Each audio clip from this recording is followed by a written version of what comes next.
কাজী নজরুলের একটা কবিতায় তিনি বলেছেন যে, দেখিতে দেখিতে তরুণ নবীর সাধনা সেবায় শত্রু মিত্র সকলে গলিল অজানা মায়া। অর্থাৎ শুধুমাত্র ইমানদার আল্লাহ রাসূলুল্লাহ সাল্লামকে ভালোবাসেন, আল্লাহ রাসূলুল্লাহ সাল্লামের আচরণের কারণে কাফেররা, মুশরিকরা এবং যারা ইসলামের বিরোধিতা করত তারা পর্যন্ত আল্লাহ রাসূলুল্লাহ সাল্লামের ভালোবাসায় সিক্ত ছিল। একজনের প্রতি স্যাক্রিফাইসের যে মানসিকতা, সেই মানসিকতা তৈরির কারণে তারা পৃথিবীর অসাধ্য কাজগুলোকে সাধ্য করার দৃষ্টান্ত স্থাপন করেছিলেন। আল্লাহ রাসূলুল্লাহ সাল্লামকে আল্লাহ তাআলা মুমিনদের জন্য রউফুর রহিম বলেছেন, যে তিনি ছিলেন করুণা সিক্ত, তার দিলটা ছিল অনেক রহম দিল। মুসলিম শরীফের একটা হাদিসে যেটা বলা হয়েছে যে আল্লাহ রাসূলুল্লাহ সাল্লাল্লাহু আলাইহি ওয়াসাল্লাম প্রত্যেক নবীর জন্য একটি বিশেষ দোয়ার ব্যবস্থা আল্লাহ তাআলা করেন। তো এই দোয়া অবশ্যই আল্লাহ তাআলা কবুল করেন। অন্যান্য নবী রাসূলরা দুনিয়াতে থাকা অবস্থায় সে দোয়াটা করতেন, কিন্তু আল্লাহ রাসূলুল্লাহ সাল্লাল্লাহু আলাইহি ওয়াসাল্লাম সেই স্পেশাল দোয়াটা কাল কিয়ামতের দিন মুমিন বান্দাদের জন্য এবং তার উম্মতের জন্য রেখে দিয়েছেন। এবং কাল কিয়ামতের মাঠে আল্লাহ রাসূলুল্লাহ সাল্লাল্লাহু আলাইহি ওয়াসাল্লাম এই বিশেষ দোয়া শাফায়াতের জন্য নিজের জন্য স্থগিত বা মুলতবি রেখেছেন। সুবহানাল্লাহ।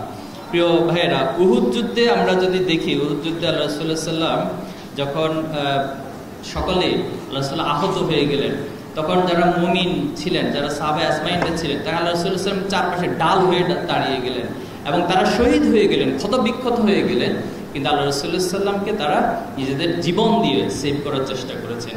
উহুদ যুদ্ধের আরেকটি ঘটনা আছে, একজন মহিলা তিনি যখন যুদ্ধের ময়দানে দৌড়াতে লাগলেন, তখন প্রতিমধ্যে কয়েকজনের সাথে ওনার সাক্ষাৎ হলো। তখন বলা হলো যে আমরা তো দেখেছি যে তোমার সন্তান শহীদ হয়ে গিয়েছে। তো মহিলা তাদেরকে রিপ্লাই দিল যে আমার সন্তান শহীদ হয়ে গেছে, এটা নিয়ে আমার কোনো শঙ্কা নাই, আমার কোনো চিন্তা নাই, বরং আল্লাহ রাসূল সাল্লাল্লাহু আলাইহি সাল্লাম কি অবস্থায় আছেন তোমরা আমাকে সেটা বলো। আমি আল্লাহ রাসূলুল্লাহ সাল্লামের একটা দুঃসংবাদ শুনেছি, তোমরা দ্রুত আমাকে তার সংবাদ প্রদান করো। এরপর একটি যাওয়ার পরে তার স্বামী শহীদ হয়েছেন এই সংবাদ দেওয়া হলো। তিনি বলেছেন যে আমার স্বামী শহীদ হয়েছে, এটা আমার কোনো শঙ্কা নেই, আমার কোনো কষ্ট নেই, বরং আল্লাহ রাসূলুল্লাহ সাল্লামের কি অবস্থায় আছেন তোমরা আমাকে সেটা বলো। এজন্য প্রিয় ভাইরা, আবু সুফিয়ান একটি উক্তি করেছেন আল্লাহ রাসূলুল্লাহ সাল্লামকে, যে পৃথিবীতে আমি এতটা কাউকে দেখিনি যে তার সাথী এবং সঙ্গীরা মুহাম্মদকে এতটা ভালোবাসতে পারে। এজন্য আল্লাহ রাসূলুল্লাহ সাল্লাম তার ভালোবাসা দিয়ে তার সাহাবে আজমাইনদেরকে, ইমানদারকে যে আগলে রেখেছিলেন, এর মধ্য দিয়ে এই পৃথিবীতে বিজয়ের একটি বড় সিক্রেট বা বড় দৃষ্টান্ত তিনি স্থাপন করেছেন। আমরা যদি আল্লাহ রাসূলুল্লাহ সাল্লাম অমুসলিমদের প্রতি কেমন দয়ার্ত ছিলেন এই বিষয়ে যদি একটু নজর দিই, এখানে আমরা দেখতে পাবো যে স্বাভাবিকভাবে আল্লাহ তাআলা যেটা ঘোষণা যে প্রত্যেক মানুষকে আল্লাহ তাআলা আদম এবং হাওয়া থেকে সৃষ্টি করেছেন, মিন নাফসি ওয়াহিদা, একটি আত্মা থেকে সৃষ্টি করেছেন। এরপরে সেখান থেকে সারা পৃথিবীতে অসংখ্য নর এবং নারীকে আল্লাহ তাআলা ছড়িয়ে ছিটিয়ে দিয়েছেন। কিন্তু বাস্তবতা হলো বিভিন্ন কারণে হয়তো এক একজন এক এক ধর্ম, ভিন্ন মত, ভিন্ন আদর্শে গিয়েছে। এটা নিয়ে ডিবেট হতে পারে যে কোনোটা হয়তো সঠিক, কোনোটা বেঠিক, কোনোটা ভুল ভ্রান্ত মতবাদ, কিন্তু আল্লাহ রাসূলুল্লাহ সাল্লাম কখনোই কোনো অন্য ধর্মের প্রতি বিদ্বেষ পোষণ করতেন না। তিনি সকলের প্রতি মানবীয় জায়গা থেকে যেভাবে করে দেখা দরকার তিনি সেভাবে দেখতেন, এবং তিনি কারো উপর কখনো ইসলামকে চাপিয়ে দেওয়ার মানসিকতা লালন করেন না। এজন্য অমুসলিমরা আল্লাহ রাসূলুল্লাহ সাল্লামকে বিভিন্ন সময় কষ্ট দিতেন, কিন্তু সেই কষ্টের পরও আল্লাহ রাসূলুল্লাহ সাল্লাম তাদেরকে প্রতি উত্তরে কষ্ট না দিয়ে বরং তাদের জন্য আল্লাহ রাসূলুল্লাহ সাল্লাম সবসময় দোয়া করতেন। রাসূলুল্লাহ সাল্লাম একটা হাদিসে বলেছেন যে কোনো অমুসলিমকে যদি কেউ কষ্ট দেয় তাহলে কাল কিয়ামতের মাঠে আমি সে অমুসলিমের পক্ষে বাদী হয়ে দাঁড়াবো। আর স্বাভাবিকভাবে আল্লাহ রাসূলুল্লাহ সাল্লাম যদি কারো বিপক্ষে বাদী হয় অথবা কারো পক্ষে বাদী হয় তাহলে তো অন্যরা বিজয় হওয়ার কোনো সম্ভাবনা থাকবে না।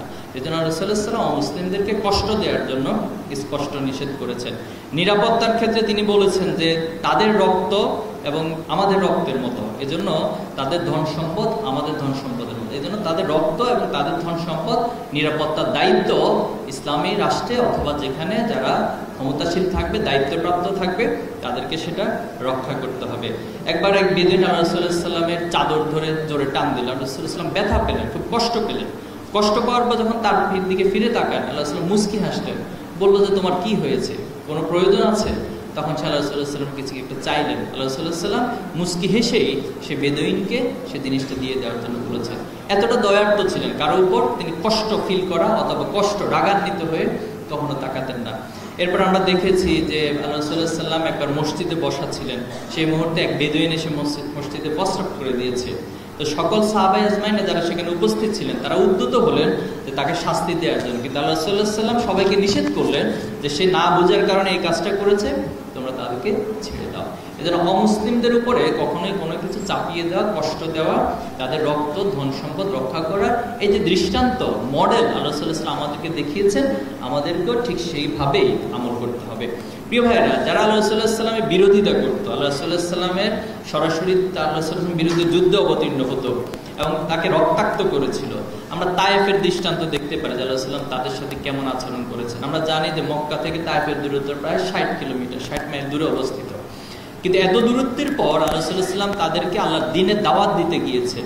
এই দাওয়াত দেওয়ার পরও সেখানে সাকিব গোত্রের কিছু নেতারা ছিল, তারা আল্লাহ রাসূল সাল্লাল্লাহু আলাইহি ওয়াসাল্লামকে এক ধরনের ট্রল করলেন, আল্লাহ রাসূল সাল্লাল্লাহু আলাইহি ওয়াসাল্লামকে হেয় প্রতিপন্ন করে সে দাওয়াতের প্রত্যুত্তর দিলেন। একটা পর্যায়ে এসে যারা শিশু ছিল অথবা যারা কিশোর ছিল তাদেরকে আল্লাহ রাসূল সাল্লাল্লাহু আলাইহি ওয়াসাল্লামের পিছনে লেলিয়ে দিলেন যে তাকে যেন পাথর মেরে কষ্ট দেওয়া হয়, রক্তাক্ত করা হয়। একটা পর্যায়ে তাদের সেই পাথরের আঘাতে আল্লাহ রাসূল সাল্লাল্লাহু আলাইহি ওয়াসাল্লাম রক্তাক্ত হয়ে গেলেন এবং এই রক্তাক্ত দৃশ্য দেখে আল্লাহর আরশের ফেরেশতারা তারা শঙ্কিত হয়ে গেল এবং আল্লাহর কাছে তারা ফরিয়াদ করলো যে তারা আল্লাহ রাসূল সাল্লাল্লাহু আলাইহি ওয়াসাল্লামের রক্তাক্ত দৃশ্য সহ্য করতে পারছে না। ঠিক তখনই জিবরাইল আলাইহিস সালাম এসে আল্লাহ রাসূল সাল্লাল্লাহু আলাইহি ওয়াসাল্লামকে বললেন যে আল্লাহ রাসূল, আপনি অনুমতি দেন, এ তায়েফবাসী আপনাকে যে কষ্ট দিয়েছেন আল্লাহর আরশে সেটা একটা অস্থিরতা তৈরি হয়েছে, এজন্য আপনি অনুমতি দেন, আমি এই মুহূর্তে উহুদ পাহাড় দিয়ে তাদেরকে পিষে ফেলা হবে, তাদেরকে পাহাড় দিয়ে একেবারে ধ্বংস করে দেওয়া হবে। কিন্তু রাসূলুল্লাহ সাল্লাল্লাহু আলাইহি ওয়াসাল্লাম বলেছেন যে না, তাদেরকে ধ্বংস করা যাবে, হয়তো তাদের পরবর্তী কোন একটা প্রজন্ম তাদের মধ্য থেকে ঈমান গ্রহণ করবে, ইসলাম গ্রহণ করবে, এবং আল্লাহ সাল্লাল্লাহু আলাইহি ওয়াসাল্লাম তাদের জন্য দোয়া করেছিলেন। প্রিয় ভাইরা, এই জন্য যারা বিরুদ্ধভাবী তাদের জন্য আল্লাহ রাসূল সাল্লাল্লাহু আলাইহি ওয়াসাল্লামের মনের মধ্যে যেমন দয়া ছিল, আমাদেরকে ইসলামের দাওয়াত পৌঁছানোর স্বার্থে তাদের জন্য দয়া থাকতে হবে। দাউস গোত্রের ক্ষেত্রে আবু হুরায়রা থেকে বর্ণিত একটা হাদিস যে একদা আবু তুফাইল এবং তার সাথীরা এসে বললো যে দাউস গোত্রের কাছে যখন আমরা দাওয়াত নিয়ে গেলাম তারা আমাদের দাওয়াতকে প্রত্যাখ্যান করেছে এবং তারা স্পষ্ট কুপুরি করেছে, মুহাম্মদ সাল্লাল্লাহু আলাইহি সাল্লামকে তারা অস্বীকার করেছে, আপনি তাদের জন্য বদদোয়া করুন অথবা তাদেরকে শাস্তির ব্যবস্থা করুন। কিন্তু আল্লাহ সাল্লাল্লাহু আলাইহি ওয়াসাল্লাম বলেছেন না, বরং আমি তাদের জন্য দোয়া করছি, আল্লাহ যেন তাদেরকে হেদায়েত দান করেন। এভাবে করে আল্লাহ সাল্লাল্লাহু আলাইহি ওয়াসাল্লাম অসংখ্য দৃষ্টান্ত আমরা বিভিন্ন সময় দেখতে পাই। উহুদ যুদ্ধে যখন আল্লাহ সাল্লাল্লাহু আলাইহি ওয়াসাল্লামকে রক্তাক্ত করা হলো, ইভেন আল্লাহ সাল্লাল্লাহু আলাইহি ওয়াসাল্লাম শহীদ হয়ে গিয়েছে, এই ধরনের একটি সংবাদ ছড়িয়ে পড়লো, ঠিক তখন আল্লাহ সাল্লাল্লাহু আলাইহি ওয়াসাল্লাম যারা আল্লাহ সাল্লাল্লাহু আলাইহি ওয়াসাল্লাম আহত করেছেন তাদের জন্য দোয়া করলেন। এই দোয়া দেখে সাহাবায়ে আজমাইনদের মধ্যে একটা অংশ তারা আশ্চর্য হলো যে তারা আপনাকে আহত করেছে, রক্তাক্ত করেছে, আর আপনি তাদের জন্য দোয়া করছেন, তাদের জন্য বরং আপনি বদদোয়া করুন।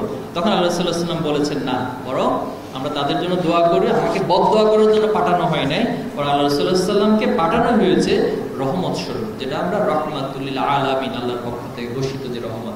প্রিয় উপস্থিতি, যুদ্ধবন্দীদের ক্ষেত্রে আল্লাহ রাসূল সাল্লাল্লাহু আলাইহি ওয়াসাল্লাম যে দৃষ্টান্ত স্থাপন করেছেন এটি পৃথিবীর ইতিহাসে কোথাও খুঁজে পাওয়া যাবে না। আমরা জানি যে বদর যুদ্ধে 70 জন কাফেরকে বন্দী করা হয়েছিল, কিন্তু পরবর্তীতে আল্লাহ রাসূল সাল্লাল্লাহু আলাইহি ওয়াসাল্লাম নীতিমালা জারি করলেন যে এই 70 জন বন্দীদেরকে ছেড়ে দেওয়া হবে। কি শর্তে?